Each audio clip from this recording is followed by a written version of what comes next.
అల్రామలింగయ్య గారిని ఇంటర్వ్యూ చేశా. చేసినప్పుడు అప్పుడు చిరంజీవి గారు అల్లుడు అయిపోయారండి అప్పటికి?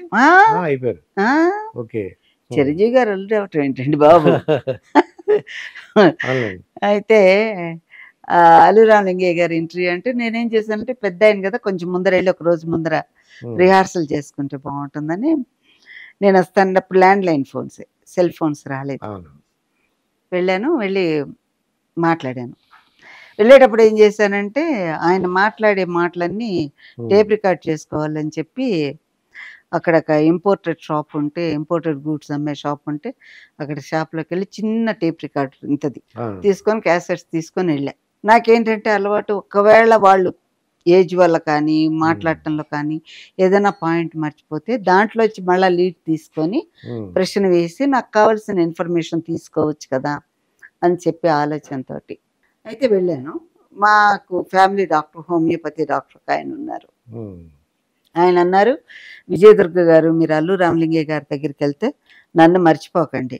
కారణం ఏంటంటే ఆయన మంచి హోమియోపతి డాక్టరు, నాకు హోమియోపతికి కావాల్సిన టిప్స్ కొన్ని తెలుసుకుంటాను ఆయన దగ్గర అన్నారు. సరే ఆయనకు ఫోన్ చేసి చెప్పా, సార్ ఇట్లాగా అల్లు రామలింగయ్య గారి దగ్గరికి వెళ్తున్నాను ఇంటర్వ్యూ కోసం అన్నారు. మేడం నేను వస్తాను మేడం అన్నారు. సరే రండి అన్న, ఇద్దరం కలిసి వెళ్ళాక హోమియోపతి గురించి ఈయన అల్లు రామలింగయ్య గారు ఇద్దరు మాట్లాడుకుంటూ ఇంటర్వ్యూ విషయం మర్చిపోయారు.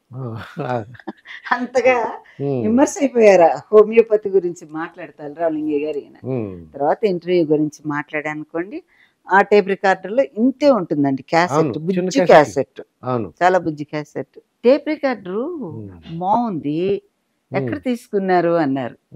అంటే నేను ఆన్ ద వే ఎక్కడో షాప్ కనిపిస్తే తీసుకున్నానండి అని. ఎంత అయింది అన్నారు. ఎంత అయింది ఏంటండి, ఎంతో అయిందిలేండి సార్ అన్న. అయిపోయింది. మన్నాడు పొద్దున 8 o'clock వెళ్ళాలి. 8 o'clock వెళ్ళాలి. మధ్యలో ఒక జర్నలిస్ట్ మాట్లాడాడు, ఆయన ఇంటికి తీసుకెళ్తాన్ని. వేరే ఆఫీస్లో కలిసాం మేము. ఇంటికి రమ్మన్నారు ఆయన. అంటే జర్నలిస్ట్కి తెలిసి ఇంటి అడ్రస్ నాకు తెలియదు. మధ్యలో ఏమైంది, జర్నలిస్ట్ హ్యాండ్ ఇచ్చాడు, రాలేదు. అప్పటికి అరణ్యం అండి, జూబ్లీ హిల్స్, బంజారా హిల్స్ అవన్నీ కూడా అరణ్యమే. కనీసం దారిలో దప్పికేస్తే మంచినీళ్ళు కూడా దొరకవు అనమాట, అట్లా అరణ్యంలాగా ఉండేది. నేనేమో వ్యాన్ వేసుకొని ఆఫీస్ వ్యాన్ బయలుదేరా. ఎలాగని కనుక్కోవాలా, ఎక్కడ టెలిఫోన్ దొరికితే అక్కడి నుంచి ఫోన్ చేసి రామలింగయ్య గారితో మాట్లాడా. ఆయన ఏవో ల్యాండ్ మార్క్స్ చెప్పారు, ఇట్లా ఇట్లా ఇట్లా ఇట్లా రావాలని. అక్కడి నుంచి అల్లు అరవింద్ గారింటికి వెళ్ళాం. వెళ్ళేటప్పటికి ఈయన రెడీగా కూర్చున్నారు. మేము వెళ్ళేటప్పటికి 8:30 అయింది. ఈయన అల్లు రామలింగయ్య గారు చక్కగా వైట్ డ్రెస్ వేసుకొని కండువా వేసి కూర్చున్నారు. అల్లు రామలింగయ్య గారు అసిస్టెంట్ ఒక అతను ఉన్నాడు. వచ్చేసి అమ్మా మీరు వస్తారని పొద్దున 7:30 నుంచే పెళ్లి కొడుకులా తయారై కూర్చున్నాడు ఆ బల్ల మీద. చాలా చనువుగా మాట్లాడతాడు. ఆయన నవ్వేశాడు. నవ్వాక సరే వెళ్దామా, ఇక్కడ చేద్దాం అంటే, ఇక్కడ వద్దండి మనం చిరంజీవి ఇంటికి వెళ్ళి చేద్దామండి ఇంటర్వ్యూ అన్నారు ఆయన. మీరు ఎలాగంటే అలాగే సార్ అన్నాక మీరు నా కార్లో కూర్చోండి, వాళ్ళు మనల్ని ఫాలో అవుతారు అన్నారు. అల్లు రామలింగయ్య గారి కార్లో నేను కూర్చున్నాను. కూర్చొని ప్రశ్నలు ఏమీ అడగలేదు. ఇంటర్వ్యూ ముందర అడగటం కానీ ఏం లేదు. అంతకు ముందు రోజు అడిగాను కాబట్టి చిరంజీవి గారి ఇంటికి వెళ్ళాము. వెళ్తే ఏం టిఫిన్ తింటారన్నారు. వద్దు సార్ ఏం టిఫిన్ వద్దన్నా. యాక్చువల్గా నేను 6:30కో 7కో బయలుదేరా స్టూడియో నుంచి. అక్కడి నుంచి రావటానికి నాకు 2 గంటలు పడుతుంది. 8 అంటే 8 కల్లా అల్లు రామలింగయ్య గారి దగ్గర ఉండాలనే ఆలోచన. నేను ఎప్పుడు అలాగే ఉంటానండి, చాలా పంక్చువల్గా ఉంటాను. సో అనేటప్పటికి లేదు లేదు టిఫిన్ చేయకుండా ఎట్లా అని వంట అతన్ని పిలిచారు. పిలిచి ఇదిగో టిఫిన్ ఏముంది, ఉప్మా చేసి పట్టరా వీళ్ళందరికీ అన్నారు. వద్దు సార్, ఏం వద్దు సార్ అన్నాం. వినలేదండి ఆయన. ఉప్మా చేయించి తెప్పించారు, తిన్నాం. తిన్నాక ఇంటర్వ్యూ మొత్తం చేసాం. అవ్వలేదు ఎంతసేపటికి ఇంటర్వ్యూ. సాయంత్రం అయిపోయింది, ఆయన భోజనం చేయలేదు. నాకేమో టెన్షను, పెద్ద వయస్సు. ఆయన ఎంత ఉత్సాహంగా మాట్లాడుతున్నారంటే, ఎన్ని విషయాలు మాట్లాడారండి. నియర్లీ ఒక 4 hours రికార్డ్ చేశారండి. ఎన్ని విషయాలు మాట్లాడారు. సార్ మీరు భోజనం చేయలేదు, మీరు భోజనం చేయలేదు, పర్వాలేదు ఇంటర్వ్యూ అయ్యాక చేస్తాను. భోజనం చేస్తే నాకు మాట రాదు అన్నారు. మాట రాదని చెప్పి ఒక ఇన్సిడెంట్ చెప్పారు. మన రాఘవేంద్రరావు గారి సినిమా ఒకటి ఉందట.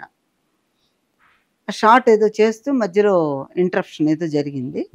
జరిగాక ఈయన లంచ్కి వెళ్ళారట. వెళ్ళాక భోజనం చేశాక ఈయన పడుకుని పోయారట, నిద్రపోయారట రామలింగయ్య గారు. నిద్రపోతే రాఘవేంద్రరావు గారు ఏం చేశారట, షార్ట్ రెడీ పిలుచుకు రండి అల్ రామలింగయ్య అని అన్నారట. ఆయన అన్నట్ట, నాకు నిద్రపోతున్నానంటే, కాదు కాదు రమ్మనండి, ఈ షార్ట్ కంప్లీట్ చేశాక పడుకుంటారని రాఘవేంద్రరావు గారు అన్నారట. ఈయన వచ్చారు. వచ్చి ఆ నిద్రమత్తులో గమ్మత్తుగా అంటారు కదా మ్యానరిజం, ఆ డైలాగ్ చెప్పి అన్నారట. అనేసి రాఘవేంద్రరావు గారితో అన్నట్టు, పొరపాటు అయిందని, ఈ బాగుంది మ్యానరిజం రామలింగయ్య గారు, ఉండివ్వండి చాలా బాగుంది అన్నట్ట. అప్పటి నుంచి అది ఆయన కంటిన్యూ చేశారట రామలింగయ్య గారు. అది చెప్పారనమాట. నేను అన్నం తింటే నేను పని చేయలేనమ్మా, ఐ నీడ్ రెస్ట్ అని చెప్పారు. సాయంత్రం కూడా ఏదో టిఫిన్ చేయించి పెట్టారు మా అందరికీ, చాలా మర్యాద చేశారు. చిరంజీవి గారి ఇంట్లో షూటింగ్ అయిపోయాక వచ్చేసాం.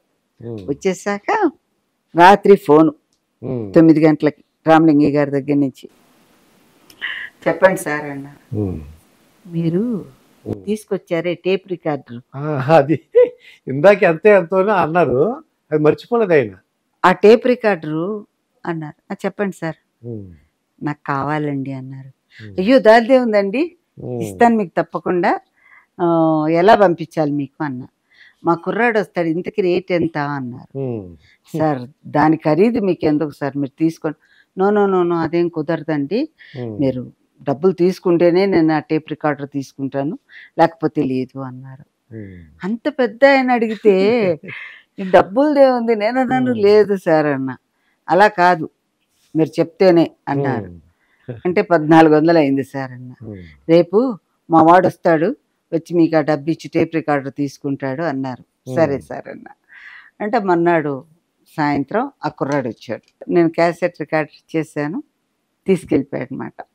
ఎందుకు చెప్తున్నానంటే, ఒక్కొక్కసారి ఇంత పెద్దవాళ్ళు వాళ్ళకి ఏదో వస్తువు చూసి ముచ్చట పడతారు కదా. ఇక్కడ అర్థం చేసుకోవాల్సింది, ఆయనకు దొరకనా, ఆయన దలుచుకుంటే ఎట్లాంటివైనా తీసుకొచ్చి పెడతారండి.